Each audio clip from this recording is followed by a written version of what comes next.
갈증을 해결하지 못하고 살아가게 될 것입니다.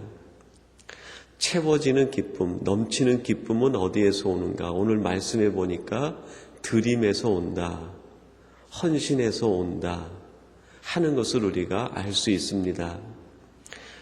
살아가면서 내가 어떻게 채울까를 염려하면 우리는 늘 갈증 속에 살아가고 부족함 속에 살아가게 하지만, 하나님의 소용을 내가 어떻게 드릴까, 하나님의 생각에 내가 어떻게 맞출까를 생각하고 살아가면 늘 넘치게 된다는 것입니다.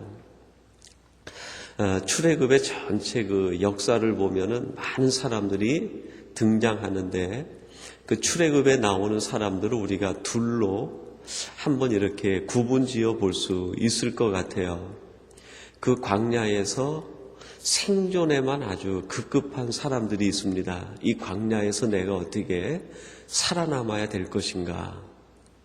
그 관심이 전부 자기에게 있는 거죠. 내가 어떻게 이 광야에서 살아남을 것인가.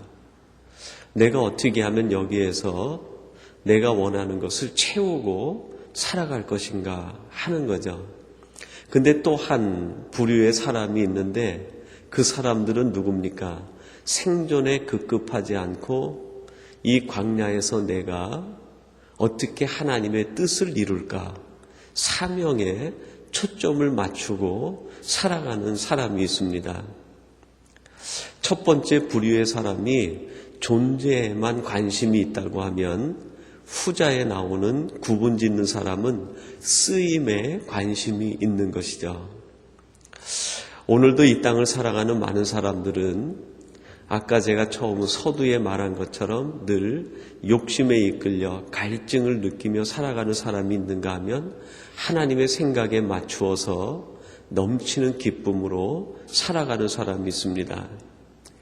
늘 갈증을 느끼는 사람은 자기 존재에 그 울타리를 벗어나지 못하는 사람이죠. 생각이나 또 자기가 하는 일이나 자기의 관심이 그 자기 존재의 울타리를 도무지 넘어서지를 못하는 거죠. 어떤 일을 만나고 어떤 생각을 하고 어떤 일을 시도할 때 언제나 그 중심에는 자기밖에 없는 거죠. 생존에만 급급한 사람. 근데 어떤 일을 딱 직면했을 때 자기 자신과 생존에 관심이 있는 것이 아니라 이 일을 통해서 어떻게 하면 하나님의 뜻을 이룰까, 이것을 통해서 어떻게 하나님의 영광을 드러낼까, 사명에 쓰임에 관심 있는 사람이 있다는 것입니다. 그래서 오늘 말씀 제목을 그렇게 세워보았어요. 존재함보다는 쓰임 받기를 꿈꾸라. 존재하는 것이 아니라 어떻게 내가 하나님 앞에 쓰임 받을까, 그것을 꿈꾸는 사람이 되어야 되겠다. 저를 비롯해서 오늘 이 새벽을 깨우고 예배하는 우리 모든 삼성의 가족들, 우리 새벽 기도의 동지들이 내 생존만을 위해서 새벽을 깨운다고 하면 그거는 일이 될 것입니다. 새벽을 깨우는 일이 얼마나 힘든 일이 될지 짐작이 갑니다. 근데 생존을 위해서 새벽을 깨우는 것이 아니라 이 새벽 예배를 통하여, 이 새벽 기도를 통해서 하나님의 사명을 이루고 하나님의 뜻을 이루고 내가 어떻게 쓰임 받을 것인가를 생각하는 시간이 된다고 하면 아마 이 시간이 하루 중에 가장 행복한 시간이요, 하루 중에 가장 아름답고 가치 있는 시간이 아니겠습니까? 존재를 생각한다고 하는 것은 결국 우리가 살아가는 삶에서 만나는 모든 일들을 우리 스스로가 고통스럽게 만드는 것이 되죠. 어떤 일을 만났을 때 여기에서 내가 생존해야 되겠다, 그런 관심으로 문제를 접근한다고 하면 그 문제 자체가 고통이 될 것입니다. 그런데 이 일을 통해서 어떻게 이것을 하나님 앞에 드리고 하나님의 영광을 위해서 이 일을 풀어나갈 것인가, 그런 관점으로 그 일을 접근하고 해결한다고 하면 어떠한 고통의 문제를 하더라도 그 속에서 우리는 감사를 느낄 수 있고 그 속에서 우리는 더 없는 기쁨과 만족을 누릴 수 있을 것입니다. 출애굽 전체를 보면 많은 사람들이 나오는데 그 중에 쓰임받는 사람들을 한 4종류 사람으로 우리가 구분지어 볼 수 있을 것 같아요. 첫 번째는 어떤 사람이 있습니까? 모세 같은 사람이 있죠.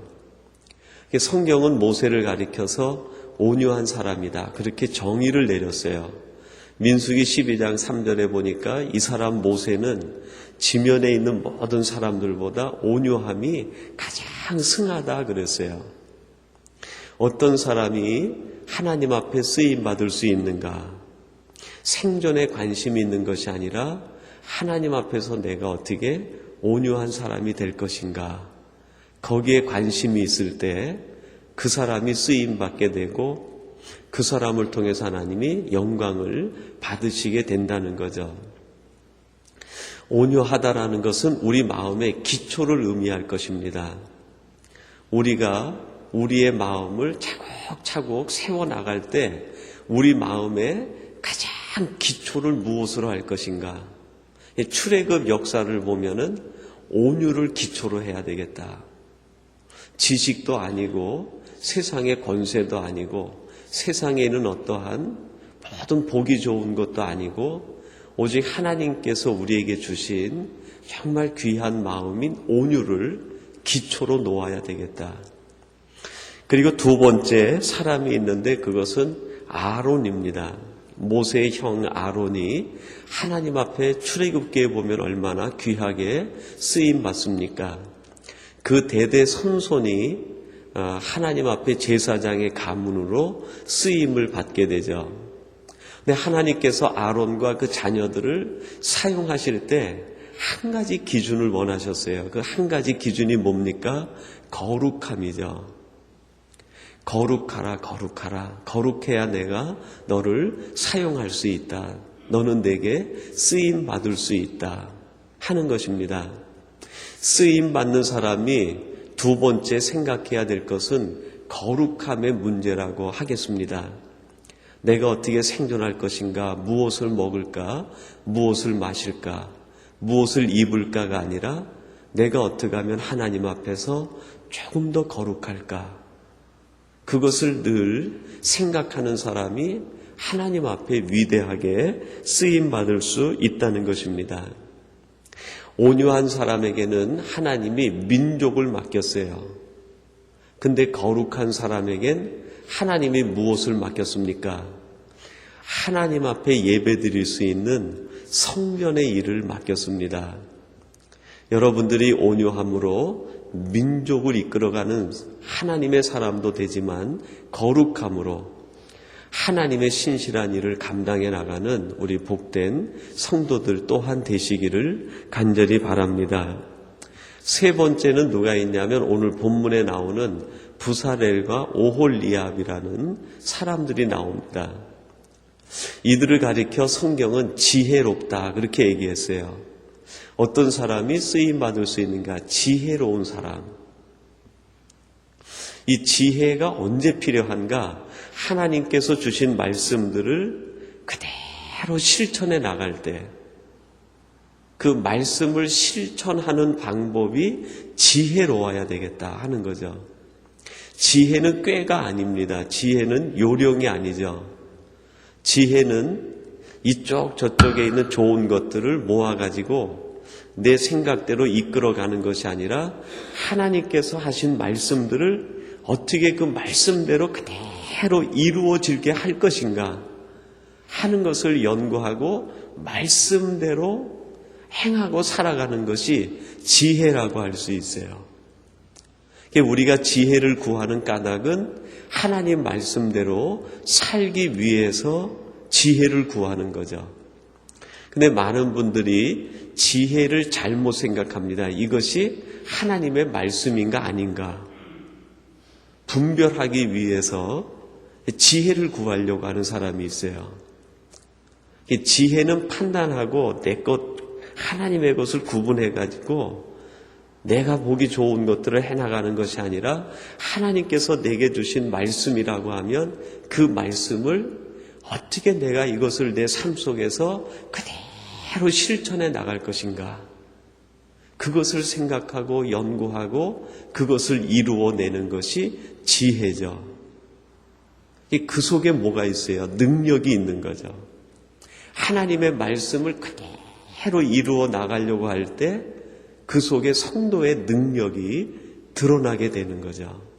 하나님의 말씀을 들었는데 이쪽 치워놓고 이쪽 치워놓고 내가 할 수 있는 요 부분만 이 정도만 하면 되겠지 하고 하는 것은 지혜도 아니고 그 속에서 어찌 능력이 나타나겠어요.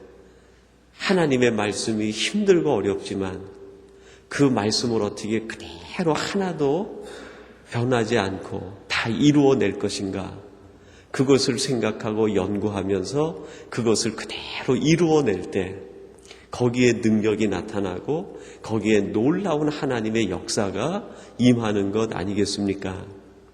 하나님의 일을 이루어 나갈 때 이 지혜가 있어야 되겠다. 지혜로운 지도자를 하나님이 사용하신 것입니다. 그리고 마지막엔 어떤 사람을 사용했습니까? 여호수아와 갈렙인데 섬김의 사람입니다. 여호수아서 1장 1절을 보니까요, 이렇게 말씀합니다.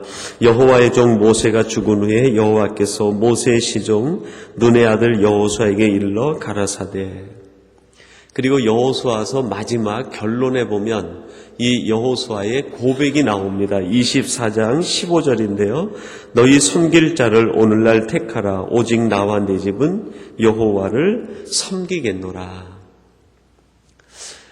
이 여호수아에게 평생 그 자기 삶을 살아가는 모토가 있었다고 하면 섬기겠다. 그것이 모토였을 것 같아요. 섬기겠다.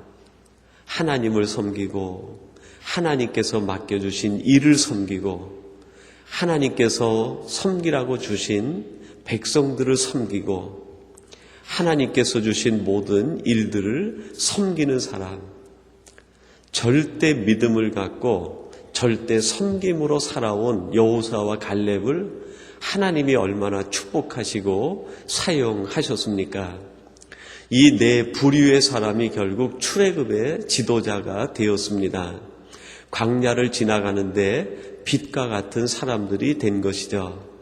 오늘날 우리들이 살아가는 세상을 광야와 같다 얘기합니다. 황무지라고 그렇게 얘기합니다. 그래서 이 광야와 같은 세상을 살기 위하여 많은 사람들이 생존의 수단으로 삼는 것들이 있습니다. 그러나 그들이 삼고 있는 생존의 수단들이 정말 광야를 살아가게 하는 생존의 수단일까? 우리는 냉정히 살펴보고 하나님께서 우리에게 주시는 또 다른 제3의 방식으로 살아가야 될 것입니다. 바로 오늘 출애굽 지도자들이 가지고 있었던 신앙적인 덕목들, 그리고 그것 하나 때문에 쓰임받았던 사람들을 살펴보면서 우리들이 진정 이 시대에 가져야 될 삶의 지혜는 무엇이고 하나님이 우리에게 원하시는 것은 무엇인가? 우리의 관심이 어디 있어야 되는가? 이 땅을 살아가는 우리들의 관심은 결코 존재함에 있는 것이 아니라 생존에 있는 것이 아니라 우리를 만들어 세상에 보내신 하나님의 목적과 뜻에 따라 쓰임받는 데 있다. 사명에 있다는 것을 알아야 할 것입니다. 사명이 있기 때문에 우리가 존재하는 것이죠. 그것을 어떻게 이룰 것인가? 온유함으로, 거룩함으로, 또 우리 오홀리압과 부사렐이 그리했던 것처럼 지혜로움으로, 그리고 여호수아와 갈렙이 그리했던 것처럼 절대 믿음을 갖고 절대 섬김으로 하나님 앞에 살아가심으로 여러분이 있는 삶의 현장에서 어떠한 모양이든 철저하게 쓰임받고 녹슬어서 없어지는 사람이 아니라 닳아서 정말 남김없이 쓰임받고 하나님 앞에 갈 수 있는 우리 복된 성도님들이 되시기를 주님의 이름으로 축원합니다.